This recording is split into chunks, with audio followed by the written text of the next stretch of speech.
Assalamualaikum warahmatullahi wabarakatuh. Halo semuanya, perkenalkan saya Perawat Rida. Saya berasal dari Universitas Nahdlatul Ulama Surabaya. Di video kali ini saya akan memberikan sedikit informasi kepada saudara semua mengenai apa itu penyakit diabetes atau biasa kita sebut dengan kencing manis. Baik, untuk lebih jelasnya, yuk kita pelajari sama-sama. Untuk yang pertama yang harus kita pelajari adalah 1. Pengertian dari diabetes atau kencing manis. Yang kedua, tanda dan gejala dari diabetes. Yang ketiga, faktor resiko dari diabetes. Dan yang keempat adalah cara mengontrol kadar gula dalam darah agar tetap stabil atau normal. Yang berikutnya kita masuk pengertian dari diabetes atau kencing manis, yaitu penyakit yang diakibatkan karena tingginya kadar gula dalam darah seseorang. Yang berikutnya yaitu tanda dan gejala dari diabetes atau biasa kita sebut dengan kencing manis. Yang pertama yaitu sering kencing, yang kedua kehilangan berat badan, yang ketiga kelelahan, yang keempat penglihatan kabur, yang kelima luka sulit sembuh, yang keenam sering terinfeksi, yang ketujuh sering merasa haus, yang kedelapan sering merasa lapar, dan yang terakhir kehilangan perhatian dan konsentrasi. Yang berikutnya yaitu faktor resiko dari diabetes. Ada beberapa faktor resiko yang bisa menyebabkan seseorang terkena penyakit diabetes atau biasa kita sebut dengan kencing manis. Faktor resiko yang pertama yaitu usia dewasa tua yang umurnya berkisar 45 tahun ke atas. Yang kedua adalah obesitas atau biasa kita sebut dengan kegemukan. Yang ketiga, tekanan darah tinggi yaitu lebih dari 140/90 mmHg. Yang keempat, ada riwayat keluarga yang memiliki diabetes atau kencing manis.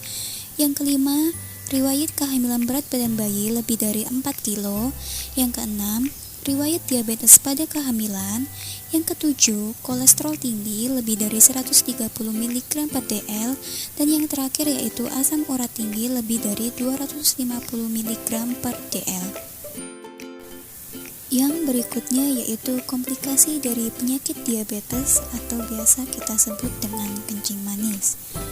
Banyak sekali komplikasi yang ditimbulkan dari penyakit kencing manis ini, yaitu yang pertama adalah penyakit jantung, yang kedua gagal ginjal, yang ketiga stroke, yang keempat katarak, yang kelima kebutaan, yang keenam kerusakan syaraf, yang ketujuh impotensi, yang kedelapan bisa menyebabkan infeksi, dan yang terakhir kesembilan jika tidak ditangani dengan segera akan menyebabkan kematian.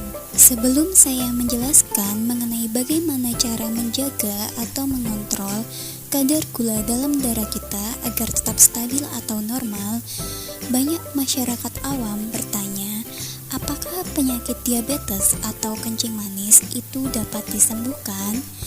Perlu diingat dan ditekankan lagi bahwa penyakit diabetes atau biasa kita sebut dengan kencing manis itu tidak dapat disembuhkan. Dalam artian kita hanya bisa menjaga atau mengontrol kadar gula dalam darah kita agar tetap stabil atau normal. Baik, untuk yang berikutnya akan saya jelaskan mengenai cara mengontrol atau menjaga kadar gula dalam darah kita dengan menerapkan prinsip 4 pilar. Untuk pilar yang pertama yaitu pengetahuan, pilar yang kedua yaitu diet makanan, yang ketiga yaitu olahraga, dan yang terakhir yaitu minum obat secara teratur. Untuk pilar yang pertama yaitu pengetahuan. Pengetahuan yang dimaksud yaitu kita harus mengetahui apa itu pengertian atau definisi dari kencing manis, lalu bagaimana tanda dan gejalanya, faktor resikonya seperti apa, dan komplikasi yang ditimbulkan dari kencing manis itu sendiri itu apa. Untuk pilar yang kedua yaitu diet makanan. Selain pengetahuan, kita harus menjaga pola makan kita dengan cara diet, yaitu yang pertama konsumsi buah. Yang kedua, konsumsi sayur. Yang ketiga, konsumsi biji-bijian. Yang keempat, berhenti makanan berlemak. Yang kelima, konsumsi makanan yang rendah kalori. Yang keenam, yaitu tidak makan roti tawar. Yang ketujuh, tidak makan goreng-gorengan. Yang kedelapan, yaitu makan daging tanpa lemak, atau jika makan ayam, ayamnya itu tanpa kulit. Yang kesembilan, yaitu konsumsi susu rendah lemak atau yogurt. Yang kesepuluh, yaitu tidak makan makanan yang berbahan dasar tepung terigu. Dan yang terakhir, ini adalah poin penting, yaitu kurangi atau hilangkan makanan atau minuman yang mengandung gula. Untuk pilar yang berikutnya, yaitu olahraga. Selain pengetahuan dan diet makanan, olahraga sangat penting untuk menjaga kadar gula dalam darah kita agar tetap stabil atau normal. Jadi, olahraga yang dimaksud adalah aktivitas fisik secara teratur 3-4 kali seminggu, kurang lebih 30 menit. Olahraganya itu ringan, seperti berjalan kaki, senam, yoga, perlemasan, naik turun tangga, berkebun, bersepeda, jogging, dan berenang. Kita masuk di pilar terakhir, pilar keempat, yaitu minum obat secara teratur. Selain pengetahuan, diet makanan, dan olahraga, minum obat secara teratur dapat menjaga atau mengontrol kadar gula dalam darah kita agar tetap stabil atau normal.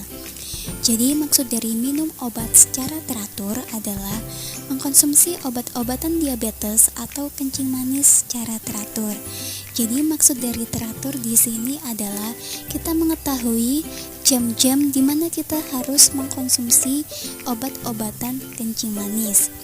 Jika dari kita sendiri susah atau kesulitan untuk menerapkan kebiasaan minum obat secara teratur, kita bisa meminta kepada anggota keluarga kita untuk mengingatkan kita waktunya untuk minum obat. Jadi hal ini bertujuan untuk mengontrol atau menjaga kadar gula dalam darah kita agar tetap stabil atau normal. Baik, sekian video kali ini dari saya. Sebelum saya akhiri, saya mau mengucapkan teriring doa dari kami, semoga Bapak, Ibu, Saudara lekas sembuh dan sehat kembali. Sebelum saya akhiri, mari kita bersama-sama membaca doa kesembuhan agar kita semua selalu diberikan kesehatan, dan jika di antara saudara ada yang sakit, segera diberikan kesembuhan. Amin ya robbal alamin.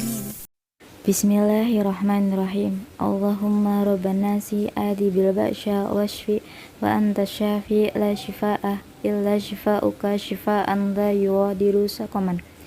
Hilangkanlah kesukaran atau penyakit itu, wahai Tuhan manusia. Sembuhkanlah, Engkaulah yang Maha menyembuhkan. Tidak ada kesembuhan kecuali kesembuhan-Mu, kesembuhan yang tidak meninggalkan penyakit lain. Amin ya Rabbal Alamin. Wassalamualaikum warahmatullahi wabarakatuh.